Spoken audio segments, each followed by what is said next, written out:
కేవలం రాజకీయాలకే పరిమితం అయినట్టు ఉండేది సార్. మేము టీవీలో చూస్తున్నప్పుడు ఈరోజు ఈ సభలో సుమారు 80 మంది వరకు కొత్త ఎమ్మెల్యేలు ఉన్నాం సార్ నాతో పాటు. మాకందరికి ఇది నిజంగా చెప్పాలంటే ఒక అసెంబ్లీలాగా లేదు సార్, అది ఒక బిజినెస్ స్కూల్లో ఉంది సార్. మీరు చెప్తుంటే పాఠాలు నిజంగా మేము ఐఎం కలకటాలో క్లాసులు తీసుకుంటున్నప్పుడు గెస్ట్ ఫ్యాకల్టీస్ వచ్చి చెప్తుంటే వాటికే మురిసిపోయేవాళ్ళం.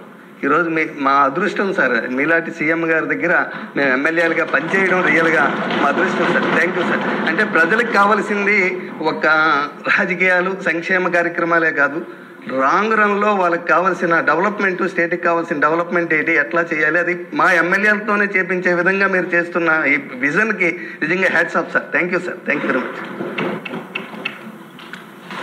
అధ్యక్ష, నేను ఒకటే విజ్ఞప్తి చేస్తున్నా, ఏదో నేను మొక్కుబడికి చెప్పడం కాదు. ఒక విధంగా ఆలోచిస్తే ఇక్కడ ఉండే ఎమ్మెల్యేలు అదృష్టవంతులు. నేను 78లో ఎమ్మెల్యేగా అయినప్పుడు చెప్తున్నా మీ అందరికీ, ఫస్ట్ టైం నేను ఎమ్మెల్యేగా అయితే అప్పుడు మా ప్రివిలేజెస్ ఏంటంటే 3 ల్యాండ్ లైన్ ఫోను ఎవరికైనా రికమెండ్ చేసుకోవచ్చు, ఫోన్ పెట్టుకోవడానికి.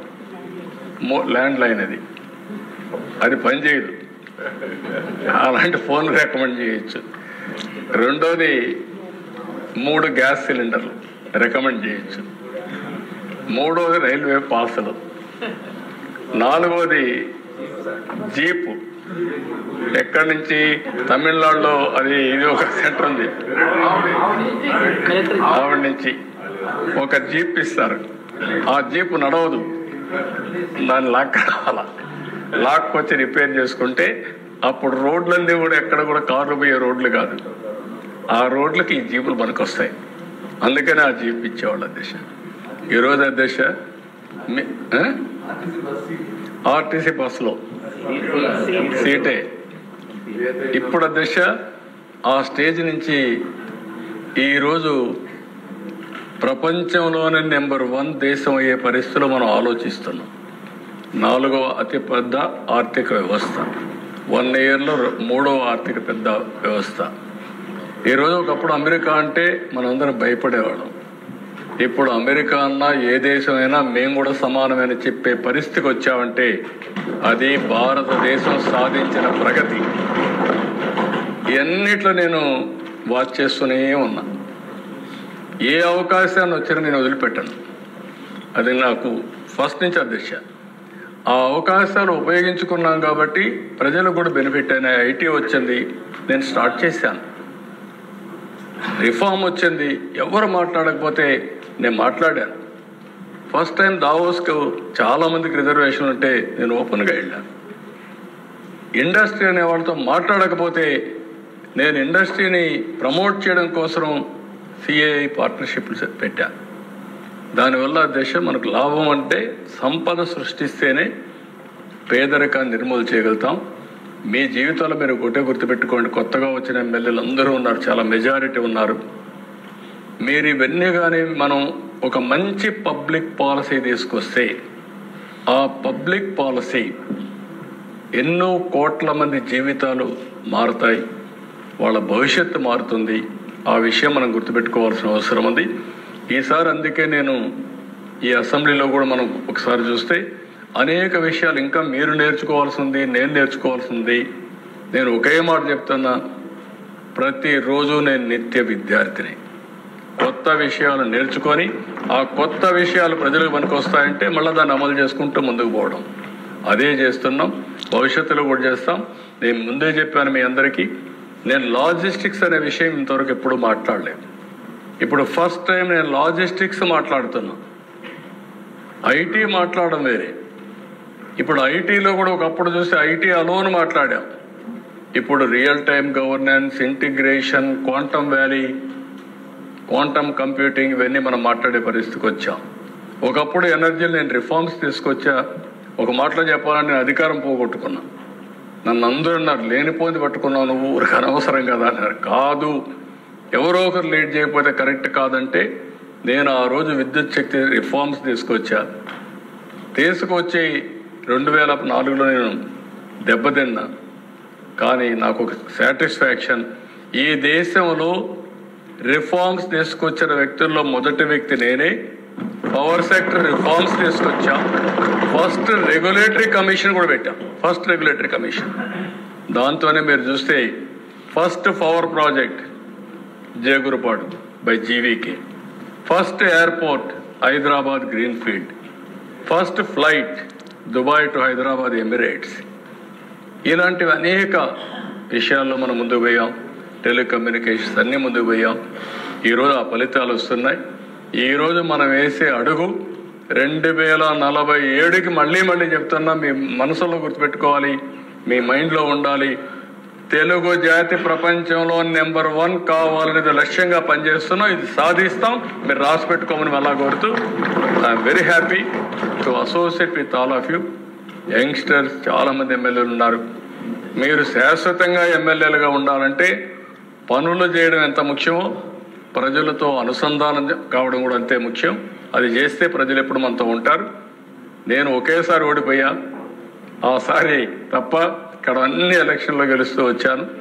కాబట్టి మీకు కూడా ఇది ఒక మంచి అవకాశం. ప్రజాసేవ చేసే ప్రతి ఒక్క వ్యక్తిలో మనం కరెక్ట్గా ఆలోచిస్తే మనకు ఒక పేరుంటుంది, ప్రజలకు మనం మంచి చేసే అవకాశం ఉంటుంది.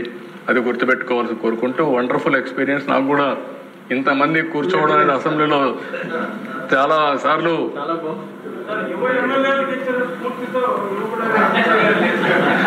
బొచ్చయ్య గారు ఫస్ట్ నుంచి చాలా సార్, మిమ్మల్ని చూసిన తర్వాత నేను అప్పుడే ఎందుకు పుట్టాను, ఇంకో 40 ఏళ్ళ తర్వాత పుట్టి ఉండాల్సింది అనిపిస్తుంది సార్. చచ్చిపోతున్నాను సార్. ఈ క్వాంటమ్ డిజిటల్ టెక్నాలజీ మీరు చెప్తుంది మేము నేర్చుకోవడానికి రోజు రాత్రి వెళ్ళి ఎక్సర్సైజ్ చేయటం. మా మనవాళ్ళకి వాళ్ళకి ఫోన్ చేసి ఈ విషయాలన్నీ తెలుసుకునే పరిస్థితిలోకి వచ్చాం. అసలు రాష్ట్రం ప్రగతి ఎలా ముందుకెళ్లాలో దూరదృష్టితో ముందుకెళ్తా ఉన్నారు. ఆ రోజున మొదటిసారి నన్నే మాట్లాడమన్నారు విజయవాడలో మహానాడులో. రిఫార్మ్స్ సందర్భంగా మీరు ఎవరు భయపడకపోతే నన్ను మాట్లాడమని నేను మాట్లాడా. ఆ రోజున ఒక మాట చెప్పాను సార్. ఆ రోజున సముద్రాన్ని చిలికినప్పుడు ఆలహాలం పుట్టింది, ఎవరో దాన్ని మింగటానికి సిద్ధంగా లేరు. అలాగే ఈ రిఫార్మ్స్ ఆలహారం మీరే స్వీకరించాల్సిన పరిస్థితి వస్తుందన్నాను. వచ్చింది. ఆ రోజున ఓడిపోయాం. కానీ దేశానికి మేలు చేశారు. మీ వల్ల దేశంలోనే రిఫార్మ్స్ వచ్చినాయి. నేషనల్ రోడ్ నెట్వర్క్ కానీ పవర్ సెక్టర్లో కానీ రిఫార్మ్స్ వచ్చినాయి. ఇవాళ పవర్ అవసరం ఏంటో తెలుస్తూ ఉంది. మీతో పాటు మేము 82 నుంచి కూడా చూస్తూ ఉన్నాం. మళ్ళీ గుర్తుకొస్తూ ఉన్నాయి. ఆ పాత బుల్లెట్లు ఇచ్చేవాళ్ళు, సెకండ్ హ్యాండ్ బుల్లెట్లు ఇచ్చేవాళ్ళు. అలాగే ఫోన్లు, పనిచేయని ఫోన్లు వచ్చాయి. సరే, ఇవాళ ఫోన్స్లో కూడా రిఫార్మ్స్ మీరే కారకులు. మొత్తం రిఫార్మ్స్ తెచ్చి డీసెంట్రలైజేషన్ చేయించిన తర్వాత, రెగ్యులేషన్ చేయించిన తర్వాత మార్పు వచ్చేసింది ప్రపంచవ్యాప్తంగా. అందిపుచ్చుకున్నాం. కనుక మన బిడ్డలకు ఇవాళ విదేశాల్లో ఉన్న మన బిడ్డలు మిమ్మల్ని రోజు తలుచుకోవడానికి కారణం ఏంటంటే మీరిచ్చిన స్ఫూర్తి, మీరిచ్చిన ఇంజనీరింగ్ కాలేజీ, మీరిచ్చిన టెక్నికల్ కాలేజీల వల్ల చదువుకొని ఆంధ్ర తెలంగాణలోని బిడ్డలంతా ఇవాళ ఉన్నత స్థానానికి వెళ్ళారంటే మీరు తీసుకున్న నిర్ణయమే కారణం. ఇవాళ హైదరాబాద్ వెళ్తే మాకు బాధగా ఉంది. బాధ అంటే ఎందుకంటే మీరు చేసిన కృషి ఎన్నో దేశాలు తిరిగి వస్తా ఉన్నాం. హైదరాబాద్ చూసేటప్పటికి ఇవాళ సైబరాబాద్ కానీ ఏదైనా చూస్తే మీరు వేసిన పునాది. ఆ రోజు మమ్మల్ని తీసుకెళ్లారు మీరు. ఆ రోజున హైటెక్ సిటీకి ప్రారంభించినప్పుడు మమ్మల్ని అందరం తీసుకెళ్లారు మీరు. ఆ రోజున ఏమిటి రాళ్లలో రప్పల్లో అయ్యిద్దా అనుకున్నాం. ఇవాళ ఎలాంటి నగరం తయారైంది మీరు తీసుకున్న దూరదృష్టితోటి. ఇవాళ మాకు యంగ్స్టర్స్ వచ్చారు సార్, చదువుకుంటూ ఉన్నారు. రేపేమిటి 47కి మీరు చెప్తా ఉన్నారు. 47కి మేము ఉంటాము పోతాం మాకు తెలియదు. కానీ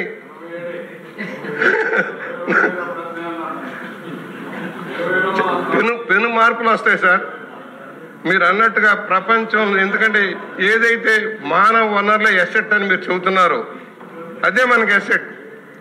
హ్యూజ్ మార్కెట్, అమెరికాని మించిపోయే మార్కెట్ ఇండియాలో ఉంది. దానికి తగిన విధంగా యంత్రాలు తయారు చేసుకునే పద్ధతిలో మనం వెళ్తున్నాం. సాధ్యమా, అవుతుందా లేదనే సందేహాలు చాలా మందికి ఉంటాయి సార్. మీరు ఈ సంవత్సరంలో సాధించిన ప్రగతి సాధ్యమని నిరూపిస్తూ ఉంది. ఇన్ని లక్షల కోట్ల పెట్టుబడి తేగలిగారంటే ఒక రాక్షస ప్రభుత్వం నుంచి నమ్మకం కోల్పోయిన రాష్ట్రాన్ని మళ్ళీ నమ్మకం కలిగించి పరిశ్రమలు రావడానికి, ఉపాధి లభించడానికి కారకులయ్యారంటే మీ కృషి, మీ మీద ఉన్న నమ్మకం, కాన్ఫిడెన్స్ మా అందరిలో కూడా రావాల్సిన అవసరం ఉంది. కృషి చేస్తాం, మేము కూడా ఎంతవరకు వీలేదు అంతవరకు కృషి చేస్తాం. ఒకటి, రాష్ట్రం అంతా కూడా మీరు చాలామందికి తెలియాల్సింది ఏంటంటే, మీరు విజన్లో వివిధ ప్రాంతాల్లో డెవలప్మెంట్ ఎలా ఉండాలని నిర్ణయించారు, ఆ విధంగా ముందుకెళ్తా ఉన్నారు. వెనుకబడ్డ ప్రాంతాలకి బ్రహ్మాండమైన వెలుగు నింపుతా ఉన్నారు. మేము అనంతపూర్లో చూసినా, తిరుపతిలో, చిత్తూరులో చూసినా ఆ డెవలప్మెంట్ మనకు వెనకబడ్డ ప్రాంతాల్లో డెవలప్మెంట్ మాకు కనపడతా ఉంది. వ్యవసాయంలో మార్పు కనపడతా ఉంది. ఇవాళ అందుకనే మీరు తీసుకున్న స్ఫూర్తి మేము ముందుకెళ్తున్నాం. మా అందరికి ఒకటే, తెలుగు జాతి ముందుకెళ్ళాలంటే ధైర్యంగా ముందుకు సాగాల్సిన అవసరం ఉంది. మళ్ళా రాక్షసులు వస్తారు అనే నమ్మకం ఎవరిలో ఉండటానికి వీలు లేదు. ఎందుకంటే ఒక రాంగ్ ఇంటర్ప్రిటేషన్ ఇవ్వడానికి ప్రయత్నం చేస్తూ ఉన్నారు వాళ్ళు, గోబెల్స్ ప్రచారం ద్వారా, తప్పుడు ప్రచారం ద్వారా. ఇక వచ్చే అవకాశమే లేదు. 20 ఏళ్ళు 40 ఏళ్ళు సెంట్రల్ జైలు తప్పితే దిక్కు లేదనే పరిస్థితి మనం కల్పించాల్సిన పరిస్థితి ఉంది. కాన్ఫిడెన్స్, పెట్టుబడిదారులకి కాన్ఫిడెన్స్, ప్రజలకి కాన్ఫిడెన్స్. ఇది 30 సంవత్సరాలు కాదు, 40 సంవత్సరాలైన రాష్ట్రాన్ని ప్రగతిమందాలని చంద్రబాబు గారి సాధ్యమనే ఒక కాన్ఫిడెన్స్ తోటి ముందుకు సాగాలని సవినయంగా మనవి చేస్తూ, మీరు చేసిన కృషికి మీకు సహకరించిన పవన్ కళ్యాణ్ గారికి, మీకంటే ఎక్కువగా కష్టపడుతున్న లోకేష్ బాబు గారికి కూడా ధన్యవాదాలు, అభినందనలు తెలియజేస్తున్నాను సార్. 20 లక్షల ఉద్యోగాలు కల కాదు, ఖచ్చితంగా నిజమన్న నమ్మకం మీ సందేశం విన్న తర్వాత ఇక్కడ ఎమ్మెల్యేలకే కాదు సార్, రాష్ట్ర ప్రజలందరికీ వచ్చింది. మీకు నా హృదయపూర్వక అభినందనలు, ధన్యవాదాలు. అదేశ నేను బొచ్చయ్య చౌదరి గారిని అభినందిస్తున్నా. నా తర్వాత సీనియర్ మోస్ట్ ఎమ్మెల్యే ఆయనే ఇక్కడ ఈ హౌస్లో. కానీ స్ఫూర్తి కూడా నేను ఫస్ట్ నుంచి ఆయన చూస్తున్నా. ఏదైనా చెప్తే కొత్త సబ్జెక్ట్ కూడా నేర్చుకొని ఆ సబ్జెక్ట్ను కూడా ఓనర్షిప్ తీసుకొని మాట్లాడతాడు. ఇప్పుడే కాదు, రిఫార్మ్స్ అప్పటి నుంచి నేను చూశాను. వారు చెప్పినట్టు పాత రోజులు ఒకసారి జ్ఞాపకం చేసుకుంటే, ఇదే చట్టసభల్లో నేను చాలాసార్లు చర్చించినప్పుడు టెలికమ్యూనికేషన్ సెక్టర్ ప్రైవేటైజేషన్, అది డీరెగ్యులేషన్ అప్పుడు మాట్లాడినప్పుడు సెల్ ఫోన్ గురించి మాట్లాడితే నా మీద అయితే ఎన్ని ఎగతాళి చేశారంటే జోక్స్ చేశారు. తిండి పెడతాది అన్నారు, 420 అన్నారు, ఒకటి కాదులేండి చాలా అన్నారు. కానీ ఎప్పుడు డాక్రా కూడా అట్నే అన్నారు, ఇంకా ఎగతాళి చేశారు. డాక్రా మహిళలు నేను ప్రోత్సహిస్తే అనవసరంగా చెరగొడుతున్నాడు, ఈయన ఇంటికాడ నుండి వాళ్ళందరినీ రోడ్డు మీద తిప్పుతున్నాడు అని చెప్పి ఎగతాళి చేశారు, ఎక్సెక్కాలు చేశారు. కానీ దిశ ఒకటి మాత్రం సాటిస్ఫాక్షన్, మనం చేసే పనులు శాశ్వతం. సుదీర్ఘ రాజకీయాల్లో నేను మనుగడ సాధించానంటే నేను నమ్ముకున్నది, నేను చేసిన కష్టాన్ని నమ్ముకున్నా, నేను చేసిన ఫలితాన్ని. ఇప్పుడే చౌదరి గారు అంటున్నారు తెలంగాణ ఈరోజు అక్కడ పోతే బాధ కలుగుతుందని. ఏం బాధ వద్దు, వాళ్ళు బాగుండాలి, వాళ్ళకంటే ఇద్దరూ సమానంగా ముందుకు తీసిపోయే బాధ్యత, తెలుగు జాతిని నెంబర్ 1గా చేసే బాధ్యత మనం తీసుకున్నాం. భారతీయులను కూడా మనందరం ఇండియన్, భారతదేశంలో ఉండే భారతీయులు కూడా ముందు వేడికి తీసుకుందాం. అందుకే నేను ఒక మాట చెప్పాను, నేను చాలామంది పాలిటీషియన్స్ చూశాను, ఈ విషయం మీరు గుర్తుపెట్టుకోవాలి. కానీ ఒకప్పుడు నేను టెక్నాలజీ మాట్లాడితే వాళ్ళకి అర్థమయ్యేది కాదు. నేను వాళ్ళ వెనకానబడి ఎన్ని ప్రయత్నాలు చేసినా కొంతమంది ఇంక విధి కాదని పరిస్థితిలో వాజ్పేయి లాంటి వాళ్ళు చేశారు తప్ప మిగిలిన చేయలేకపోయారు, అర్థం చేసుకోలేకపోయారు. నాకంటే బాగా అర్థం చేసుకునే వ్యక్తి ప్రధానమంత్రి నరేంద్ర మోడీ గారు. రిఫార్మ్ కానీ టెక్నాలజీ కానీ రెండు కూడా అర్థం చేసుకోవడం కాకుండా అమలు చేస్తున్నాడు. అలాంటి సమయంలో ఇప్పుడు ఆయన చేసిన పని మీరు గుర్తుపెట్టుకోవాల్సింది, సెటిలైట్స్ ఓపెన్ కాంపిటీషన్లో పెట్టాడు. అంత మునుపంతా గవర్నమెంటే చేసాము, స్పేస్ అంటే గవర్నమెంటే చేయాలని. మనం శ్రీహరికోటలో లాంచింగ్ పెడితే ఆ లాంచింగ్ చూసి చాలా గర్వపడిపోయాడు. ఈరోజు మనం ఏం చేస్తున్నాం, ప్రైవేటైజ్ చేశారు. ఆయన ప్రైవేటైజ్ చేశాడు, నేను ఇమ్మీడియట్గా స్పేస్ సిటీ తీసుకొచ్చాను. ఫస్ట్ టైం ఇండియాలో స్పేస్ సిటీ తీసుకొచ్చిన రాష్ట్రం మన రాష్ట్రం. రెండోది, డ్రోన్స్ ఉన్నాయి, పాలసీ కూడా సరిగా రాలేదు. ఇటీవల కాలంలో పాకిస్తాన్ పైన మనం చేసినప్పుడు డ్రోన్స్ ఎఫెక్టివ్గా ఉపయోగించాం మనం. ఈరోజు దాన్ని ఆలోచించి ఓర్వకల్లో డ్రోన్ సిటీ తయారు చేసి పెట్టాం. అక్కడ కూడా one of the best hub కింద డిఫెన్స్ ఏరోస్పేస్కి సివిలియన్ అప్లికేషన్ పెట్టాం. ఎలక్ట్రానిక్స్ ఒకప్పుడు కష్టపడ్డా, ఇప్పుడు ఎలక్ట్రానిక్స్ వచ్చేస్తున్నాయి, పెద్ద ఎత్తున వస్తున్నాయి. ఏరోస్పేస్ ఇది ఫ్యూచర్. ఏరోస్పేస్ కోసం కూడా మనం ఒక సిటీని తయారు చేసుకొని ముందుకు పోతున్నాం. ఇప్పుడు ఇవన్నీ తయారు చేయాలంటే హ్యూమన్ రిసోర్స్ కావాలంటే చేస్తున్నాం. క్వాంటమ్ మెషిన్ పెట్టారు 23. అందరూ ఇనిషియేటివ్ తీసుకున్నారు, కానీ ఎవరు ముందుకు రాలా.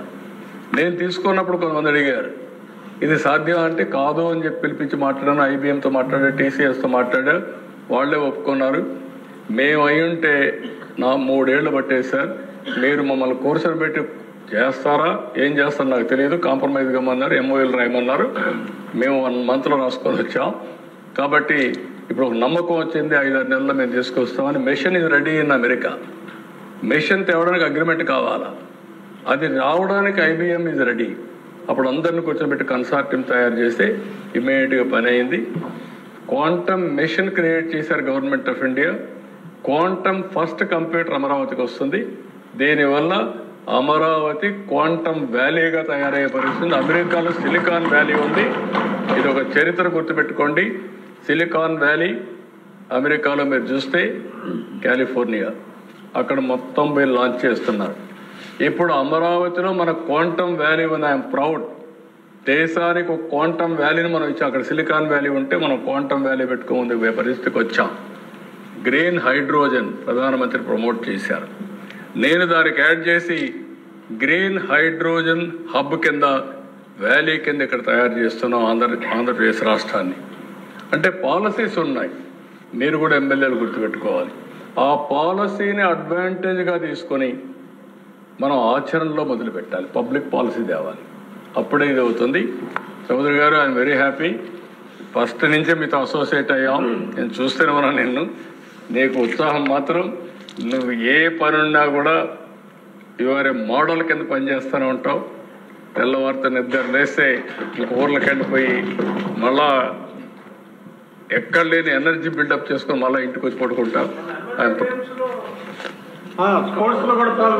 అన్నిట్లో ఉంటాడు. అన్నిట్లో ఆ స్పిరిట్ వేరే. మనిషిలో ఎక్కడ లేని ఎంతూజియాజం, స్పిరిట్, చిన్న పెద్ద తేడా లేదు, అందరితో కలిసిపోతూ ఉంటాడు. ఏదో చెప్పాలని ఎగ్జైట్మెంట్లో ఉన్నారు సార్. ఆఖరి అవకాశం ఆంజనేయులు గారు. మనం గుర్తు టైం అయింది అధ్యక్ష. మనం ఈ 1 year 3 monthsలో 10 లక్షల కోట్ల రూపాయలు మనకు పెట్టుబడులు వచ్చాయి. ఇప్పుడు మనం చేసింది క్లియరెన్స్ ఇచ్చినట్టే చెప్పాను. ఇంకా మనం చేయాల్సిన చాలా ఉన్నాయి. ఇదే అట్మాస్ఫియర్ క్రియేట్ అయితే డెఫినెట్గా సాధ్యం అని చెప్పి తెలియజేసుకుంటూ, వండర్ఫుల్ మీటింగ్ అధ్యక్ష. మీరందరూ కూడా వినడమే కాకుండా ఉత్సాహం చూపిస్తున్నారంటే ఇది శుభ పరిణామం, రాష్ట్రానికి గర్వకారణం అని చెప్పి మరొకసారి తెలియజేసుకుంటూ సెలవు తీసుకుంటున్నాం. ఈనాటి సమావేశం